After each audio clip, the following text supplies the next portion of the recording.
Shalom, apa kabar? Semua dalam keadaan sehat, semua dalam keadaan sukacita, dan damai sejahtera Tuhan senantiasa ada dalam hidup kita. Amin. Hari ini saya ingin menyapa semua jemaat MCC maupun saudara-saudaraku, anak-anak rohaniku, teman-teman misiku, dan juga seluruh keluargaku, baik yang ada di Indonesia maupun yang ada di luar negeri. Semua tertulis di bawah ini. Kiranya Tuhan memberkati. Pada kesempatan kali ini, saya sangat rindu untuk menyampaikan kebenaran firman Tuhan dari setiap hasil doa saya maupun dalam pembacaan firman dan perenungan firman. Di situ saya mendapat berkat firman Tuhan dan saya rindu membagikan bagi saudara. Judul daripada kebenaran firman Tuhan atau khotbah saya yaitu keberanian berbicara tentang kebenaran firman. Amin. Berani berbicara kebenaran firman. Terambil dalam kitab Kisah Para Rasul 23 ayat 11. Pada malam berikutnya Tuhan datang berdiri di sisinya dan berkata kepadanya, "Kuatkanlah hatimu, sebab sebagaimana engkau dengan berani telah bersaksi tentang aku di Yerusalem, demikian jugalah hendaknya engkau pergi bersaksi di Roma." Keberanian sebenarnya merupakan suatu hasil dari sebuah latihan jiwa, saudaraku. Saya ingat saya sebagai seorang anak laki-laki dan anak bungsu dari 10 bersaudara. Ketika saya SD dan SMP, saya ingat saya pernah berantem dengan seorang jagoan di kelas itu. Dan saya tahu saya sebenarnya takut, tetapi saya coba berani karena saya ditantang nanti pulang sekolah saya tunggu di depan. Saudaraku, singkat cerita saya berantem dan saya kalah, saudaraku. Saudaraku, ketika saya pulang saya rasa tidak tenang karena kakak saya bilang, "Kenapa kamu kalah? Kenapa kamu kalah?" "Karena kamu takut. Kalau kamu berani kamu tidak kalah. Kamu harus berani." Gitu. Besok siangnya saya lanjutkan. Saya bilang dengan teman saya yang jagoan di kelas itu, "Nanti saya tunggu di depan." Saudaraku, berantem lagi, saya kalah lagi, saudaraku. Dan saya pulang muka saya bitu-bitu, saudaraku. Kakak saya bilang, "Kenapa kamu kalah? Kamu ini pasti, kamu ini penakut." Gitu. Saudaraku, saya bingung sekali, saudaraku. Besoknya saya katakan lagi, saya tunggu nanti pulang sekolah. Saudaraku, ini berangsur hingga 4 kali. Dan akhirnya saya menang. Karena apa? Lawan saya takut. Takut karena apa? Saya tetap bertahan untuk berperang, saudaraku. Saya tetap bertahan untuk berantem, saudaraku. Sehingga lawan saya sudah takut, saudaraku. Dia katakan, "Kamu ini gila. Sudah kalah kok ngajak berantem terus." Tetapi saudaraku, singkat cerita, akhirnya dia menjadi sahabat saya. Amin. Saudaraku yang dikasihi Tuhan, tentang keberanian bersaksi kebenaran firman Tuhan, ini bukan hal yang mudah. Kenapa tidak mudah? Ini perlu dilatih, saudaraku. Seorang yang belajar untuk bersaksi, itu perlu dilatih juga, saudaraku. Dalam Matius 10 ayat 38 sampai 39 dikatakan, "Barang siapa tidak memikul salibnya dan mengikut aku, ia tidak layak bagiku. Barang siapa mempertahankan nyawanya, ia akan kehilangan nyawanya. Dan barang siapa kehilangan nyawanya karena aku, ia akan memperolehnya." Lebih jelas lagi dalam Alkitab Bahasa Indonesia Sehari-hari, dikatakan demikian, "Orang yang mempertahankan hidupnya akan kehilangan hidupnya, tetapi orang yang kehilangan hidupnya karena setia kepadaku," kepada Yesus, "akan mendapat hidupnya." Saudara, kehilangan nyawa karena Tuhan dikatakan ia akan memperolehnya. Kehilangan nyawa oleh karena Kristus, ia akan memperolehnya. Dan ayat ini disambung atau dikaitkan dengan hubungan dengan pikul salib. Artinya orang yang memikul salib, orang yang hidup percaya kepada Tuhan, dia tidak pernah hidupnya menjadi takut untuk bicara kebenaran firman Tuhan. Apa yang membuat Petrus menyangkal? Karena takut. Apa yang membuat Petrus sehingga dia tidak mengakui bahwa dia kenal Yesus? Karena takut. Jadi saudaraku, takut ini sangat berbahaya, saudaraku. Orientasi di sini bicara kebenaran, saudaraku. Saudaraku, saya kenal dengan seorang ibu yang dimana ketika itu dia kawin dengan orang yang tidak percaya kepada Yesus. Dan dia meninggalkan kepercayaannya kepada Yesus, dia meninggalkan imannya dan ikut suaminya. Saudaraku, setelah suaminya meninggal, dia kembali kepada iman percayanya mengikut Yesus. Tetapi sekarang anak-anaknya tidak mengenal Yesus. Anak-anaknya ikut agama dari bapaknya. Dia mempunyai pergumulan setiap kali berbicara dengan saya. Dia katakan, saya takut kalau anak saya nanti dikira saya memaksa untuk mempercayai Yesus. Padahal saudaraku, anaknya sudah memberikan jembatan di mana anaknya selalu bilang, "Mah, tolong doakan di dalam nama Yesus ya, Mah. Ini persoalan saya. Mah, tolong doakan saya ya, Mah. Ini bisnis saya. Tolong doakan dalam nama Yesus ya, Mah." Tapi mamanya takut. Saya jadi berpikir demikian. Saya katakan kepada ibu, "Ibu, mengapa ibu berani?" Intinya ibu berani pindah agama, meninggalkan Yesus, sedangkan ibu punya keluarga besar adalah orang yang percaya kepada Yesus. Kenapa ibu berani sekali bahkan meninggalkan keluarga hanya demi kawin dengan suami ibu yang sudah meninggal itu? Sekarang ibu mempunyai anak, takut untuk bicara Yesus. Padahal waktu ibu meninggalkan Yesus, ibu kehilangan sanak famili dan keluarga besar. Sekarang ini saya katakan dengan ibu, kalau ibu takut, ibu akan kehilangan anak-anak juga. Saudaraku, singkat cerita dia hanya katakan, "Ya Pak Daud, doakan saja." Saudaraku, ya sudah, saya doakan saja. Tetapi keberanian bersaksi itu datangnya daripada hati kita. Keberanian bersaksi datangnya daripada Roh Kudus yang sudah membebaskan kita dari dosa. Keberanian kita bersaksi karena kita mengalami mujizat yang besar daripada Tuhan, sehingga kita berani bicara tentang kebenaran Yesus. Matius 10 ayat 22 katakan demikian, "Dan kamu akan dibenci semua orang oleh karena namaku. Tetapi orang yang bertahan sampai pada kesudahannya akan selamat." Bertahan di dalam apa, saudaraku? Bertahan dibenci tetapi tetap mengasihi. Bertahan diolok-olok, bertahan dianiaya tetapi tetap saja mengangkat kebenaran Tuhan. Dia akan selamat pada akhirnya. Saudaraku yang dikasihi Tuhan, kita kembali pada ayat nats kita dari Kisah Rasul 23 ayat 11 tadi.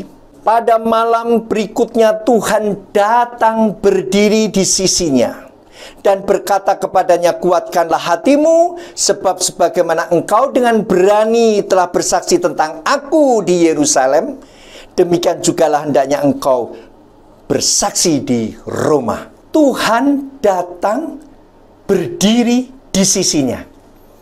Luar biasa, saudaraku. Malam itu Tuhan datang berdiri di sisinya. Tuhan kita adalah Tuhan yang hidup. Dia datang dalam rohnya. Dia datang menampakkan diri. Dia datang berdiri di sisinya. Apa artinya, saudaraku?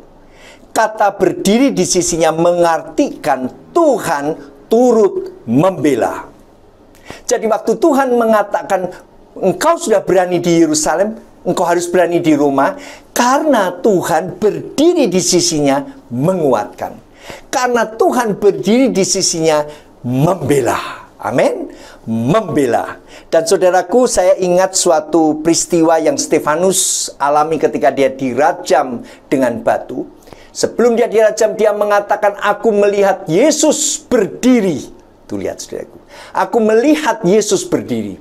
Yesus berdiri. Dia menghormati. Dia membela.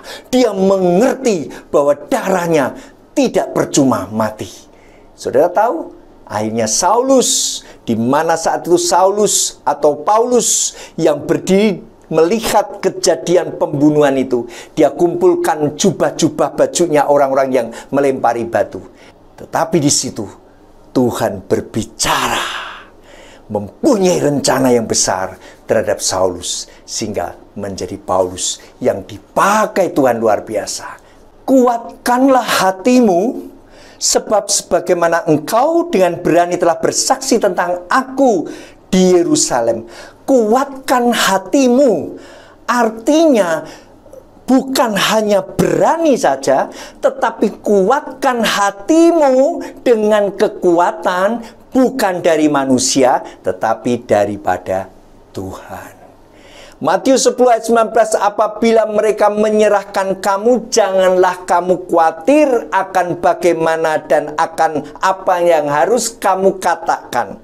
Karena semuanya itu akan dikaruniakan kepadamu pada saat itu juga. Karena bukan kamu yang berkata-kata, melainkan Roh Bapamu, Dia yang akan berkata-kata di dalam kamu. Mengerti maksudnya? Kuatkan hatimu, supaya engkau menguatkan hatimu bahwa Allah akan berdiri di sampingmu, bahwa Allah akan menyertai kamu, bahwa Allah akan berbicara di lewat mulutmu, karena Roh Bapa ada di dalam dirimu.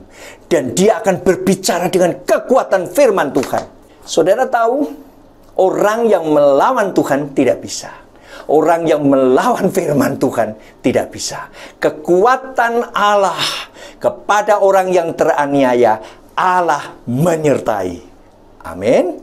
Kita tidak diajak untuk mati konyol, saudaraku. Kita tidak diajak untuk kita berani, asal-asal berani, saudaraku. Tidak. Tetapi berani karena kekuatan Tuhan. Sebuah peristiwa dalam kitab Yohanes 5 ayat 13, tetapi orang yang baru sembuh itu tidak tahu siapa orang itu, maksudnya Yesus, sebab Yesus telah menghilang ke tengah-tengah orang banyak di tempat itu. Yesus telah menghilang karena banyak orang ingin menghakimi. Lalu Yohanes 8 ayat 59, lalu mereka mengambil batu untuk melempari Dia, tetapi Yesus menghilang dan meninggalkan bait Allah. Yesus tidak takut, saudaraku. Yesus tidak mau mati konyol.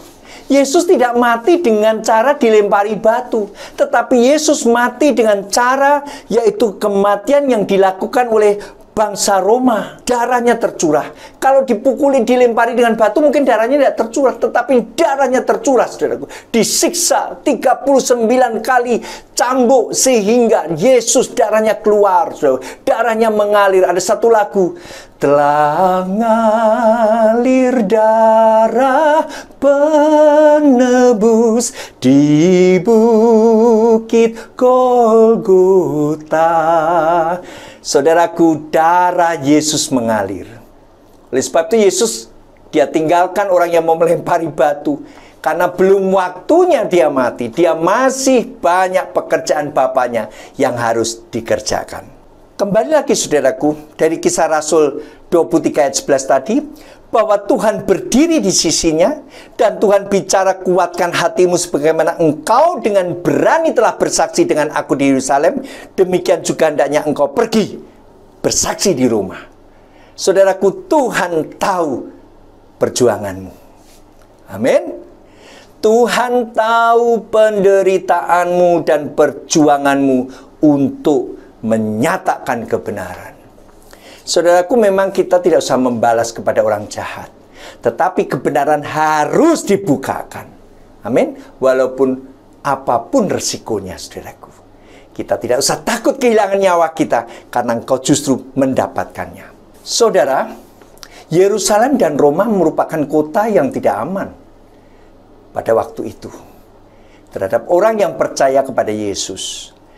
Dan saudaraku, kalau saya mau katakan bahwa Tuhan mengajarkan untuk berani berkata-kata di dalam kebenaran. Saudara, kita perlu latihan dengan pedang firman Tuhan. Berlatih bicara firman Tuhan. Saudara, banyak orang ingin memberikan motivasi yang baik kepada orang lain. Tetapi saudara, saya mau katakan, engkau memberi motivasi hidup. Motivasi hidup sepertinya hanya covernya. Tetapi engkau harus memberi sumber hidup itu dari mana? Dari Yesus. Oleh sebab itu untuk bersaksi atau berbicara tentang memotivasi orang yang baik, banyak orang senang dengan pekerjaan itu. Tetapi ketika berbicara sebuah kebenaran, orang tuh mikir, saudaraku. Bicara tentang Yesus, bicara tentang firman Tuhan, orang tuh mikir, kenapa? Takut. Takut dibenci, takut ditinggalkan, takut dianiaya. Saudara, mengapa Tuhan katakan kau harus berani berbicara dengan keberanian membicarakan kesaksian firman Tuhan? Karena dikatakan dalam kitab Yesaya 55 ayat 11, demikianlah firmanku yang keluar dari mulutku, ia tidak akan kembali kepadaku dengan sia-sia, tetapi ia akan melaksanakan apa yang ku kehendaki dan akan berhasil dalam apa yang ku suruh kepadanya. Firman itu bekerja, saudaraku. Firman itu tetap bekerja. Firman itu tetap menggema. Manusianya bisa mati, tetapi firman-Nya tetap menggema. Firman-Nya tetap masuk dalam lubuk hati manusia. Firman-Nya tetap memproses hidup manusia itu dengan kekuatan Roh Kudus, bukan kekuatan manusia. Oleh sebab itu, keberanian berbicara tentang firman Tuhan, kita tidak perlu takut. Karena ada Yesus yang ada di sisi kita. Kita tidak perlu takut apa yang harus kita utarakan, apa yang kita bicarakan. Karena Roh Kudus, Roh Bapa yang akan menyertai kita. Sehingga Dia akan menaruh perkataan itu pada mulut kita. Saudara yang dikasihi Tuhan, apa yang menjadi tantanganmu hari ini? Apa yang menjadi kegentaranmu hari ini? Apa yang menjadi pemikiranmu siang dan malam yang tidak pernah bisa berhenti, terus engkau pikirkan? Saya mau katakan, Tuhan datang malam itu di sisimu. Dia menguatkan hatimu. Kalau engkau hidup dalam kebenaran, jangan pernah takut. Tuhan memberkati saudara. Salam misi Injil. Bye.